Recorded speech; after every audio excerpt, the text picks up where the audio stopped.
So we'll start way back. So you grew up outside of Paris, right? And both Yeah. of your parents were professional basketball players, if I'm not mistaken. No, So that's amazing. no, My oh, mom was a okay, professional basketball player, and my dad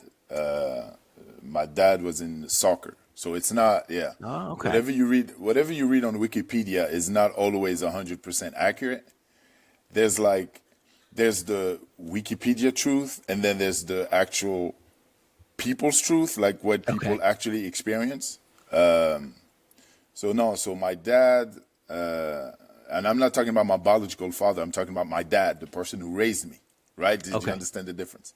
I sure do. Yeah. My dad, yeah. So my dad was in the French Air Force, military guy, and my mom was a started as a semi. Well, technically, she was never a full-time professional basketball player. She was always considered a semi-professional because she did have a job on the side, but she did play at a professional level. So in the top league in France. So she would play European Cup and whatnot. But she had a job on the side. She was one of the few players on the team that was semi-professional. Okay, But the got it. club, yeah, but the club where she played was yeah in Versailles, which is about 30-40 minutes west of Paris. Got it. Got it. Okay. Yeah. So tell us a little bit about your childhood. When did basketball become a big part of your life, and when did you kind of pursue it a little seriously?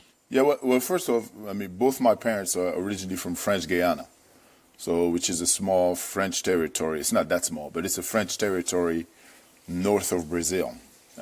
They Hmm. came. Both my parents came to France when they were. My dad came when he was. I think he went to the military at 18, and I think he landed on a French base, probably in his 20s. And my mom went there also in her 20s when my grandma got a job as a nurse in France. So originally, so technically, not technically, but French Guiana is considered the Caribbean. Okay, even though it's Hmm. not an island, it's inland, but Hmm. culturally, it would be a Caribbean upbringing. So basically, my brother and I were born in France from French Guyanese parents. My dad was into soccer a lot. My mom was into basketball, obviously a lot. And when my parents divorced, we moved with well, we moved with my mom. But we also, I mean, at the same time, I also went to boarding school. But basketball was pretty much the sport I was gonna play once I moved with my mom. So I dabbled in soccer a little bit, then basketball. But when my parents split, basketball was the sport that I was gonna play because my mom was playing it. You know what I'm saying? I kind Hmm. of grew up watching her play it and whatnot. Got And it. Got yeah, it. yeah. So you played it, of course, growing up, and when did you start to land on the radar of schools in the U.S. And can you tell us a little bit about that recruiting Well, process? it's kind of. I mean, that's not. It was kind of a funny experience. I got very. I mean, Allah Azza wa Jal really wanted me to get to the U.S. some way somehow because I was playing for that club, and then you get better. You play for your local club, then you play for the team in the region. Then, by the age of 19, I had made the 18, 19. I had made the French national team. So I went to a camp. We had actually a qualification tournament in Germany to play the European Championship, and I played there with the French national team, U18, I think.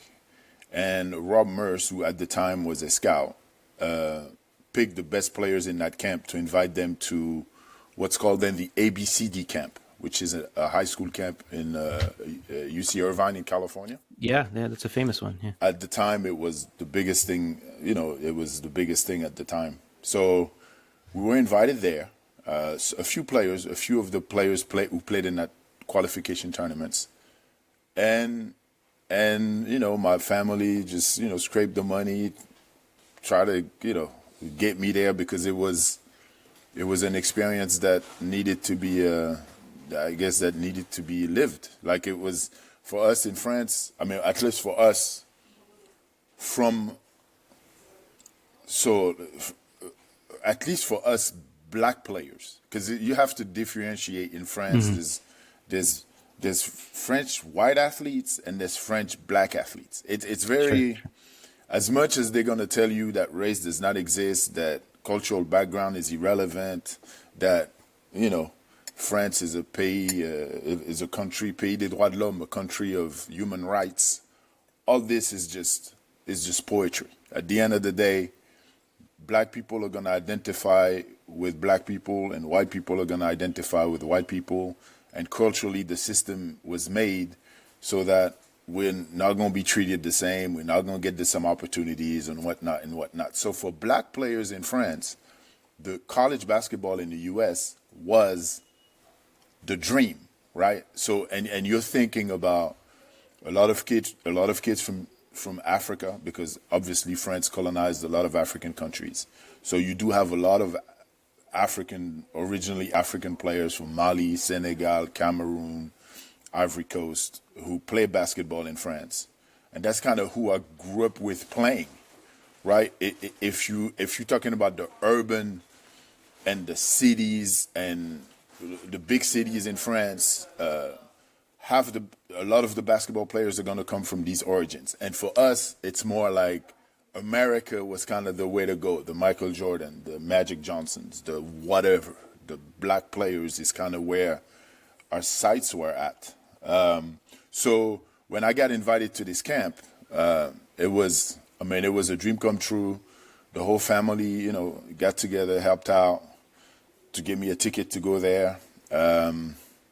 And I went there and I and I handled my business. I guess I handled my business because from that trip, which was the summer of my junior year in high school, I remember. From that trip, after that, when I went back to France, I started receiving letters and I was getting heavily recruited because I think I made the all-star team for that camp.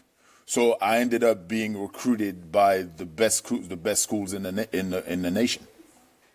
Yeah, and you ended up at Michigan, which is one Yeah, of the blue blood programs yeah. in college basketball.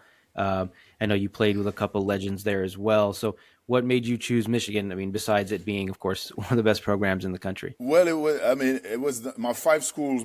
It was down to five schools. It was Louisiana State, Providence, Michigan, North Carolina, and a small school in New York called Iona, right? Because I wanted to see what a small school also would feel like. But at the end of the Sure. day, that year the finals was North Carolina against Michigan. So think about. I Yep. mean, think when you start in hindsight, you're a French guy, and your top two schools are the schools that are basically in the NCAA championship, right? So I was not dragging my feet, but I was taking my time making the decision. And what happened is Rasheed Wallace took the last scholarship to go to North Carolina, and they had no more scholarships. Mhm. So I had to say, hey, dude. So Michigan was then my second choice. Not really my second choice, but they kind of forced my hand, and then I Sure, sure. decided to go to Michigan. It was a little bit of 1A, 1B there, it seemed like. Yeah, yeah. I mean, you can't go wrong. Like there's no right. I mean, at the Yeah, time of I course. thought there was no wrong answer. I mean, Hmm. Providence would have been fine. I mean, any of these schools would have been fine. Yeah, I'm sure either way would have worked out for you.